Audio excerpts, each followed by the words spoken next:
Someone Bard here, and welcome to some more of Sulli-Ween.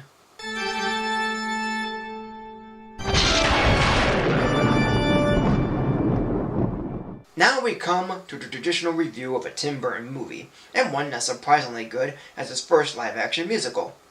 Not counting Charlie and the Chocolate Factory. Sweeney Todd, the Demon Barber of Fleet Street.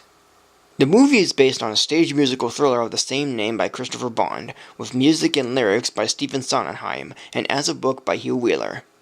In 1846, a barber named Benjamin Barker is heading back to London under the name Sweeney Todd, because years ago he was wrongfully accused by Judge Turpin and sent away, as the judge wanted his wife Lucy and daughter Johanna as his own.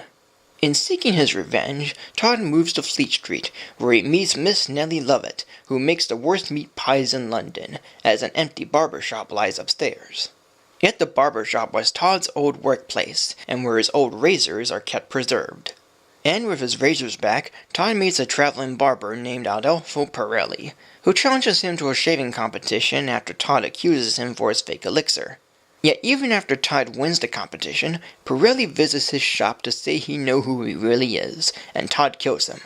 Lovett finds out about this and decides to, along with Todd, to kill every man looking for a shave, and to use their bodies to make Lovett's meat pies better, even though Todd himself still gaining revenge on Turpin. And all the while, Todd's friend, Anthony Hope, falls in love with Todd's daughter Johanna, who resides with Turpin, and determines to get her out and be free.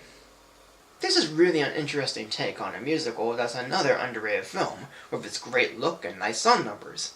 And its singing isn't too bad either. In fact, let's start with that. I do like the singing in this film. It's quite amazing when it's coming from actors, especially well-known actors, that you wouldn't think about. You might not like the idea at first, but it's pretty fascinating to witness and hear them. The songs themselves are pretty enjoyable. Again, the lyrics can be forgettable, but the tunes are either upbeat, mellow, or kind of dark. And they're also to where most of the humor and lighter moments lie in.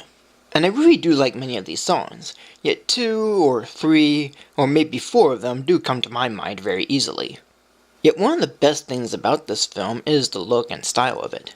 It's all very similar to Sleepy Hollow, which Burton also directed. But it's kind of odd to say that since Sleepy Hollow is supposed to be reminiscent of the Hammer horror films, or Sweeney Todd is an adaptation of a play that has no connection to Hammer. Yet the idea to show very muted colors, except in one song number, and to have blood be very vibrant is a unique choice, even if it's done before. And of course this is likely the second time this actor with this director used sharp objects to cut. But one issue I have is the ending. Not that it's bad or anything like that, it wraps up the film very nicely with a good twist and every character getting what they deserve. Yet the problems I have are very minimal at best, like what happened to Anthony and Johanna, or where they went, and Lovett's demise, which looks creepy and unsettling, since most of the deaths are big bloodbaths. And the actors who played their characters did a pretty good job in both singing and acting.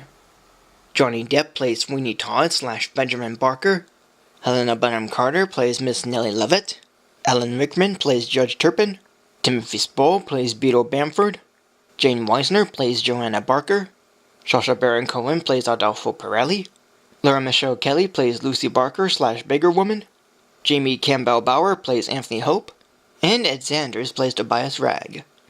As a whole, this movie is pretty good. The characters are good, the story is great, the effects, when needed, are alright, and the songs are really amazing. As the first live-action musical from director Tim Burton, it's a very well-made film, with almost wall-to-wall singing from actors you never think about, and a grim-looking tone that's similar to Sleepy Hollow, but in a good way.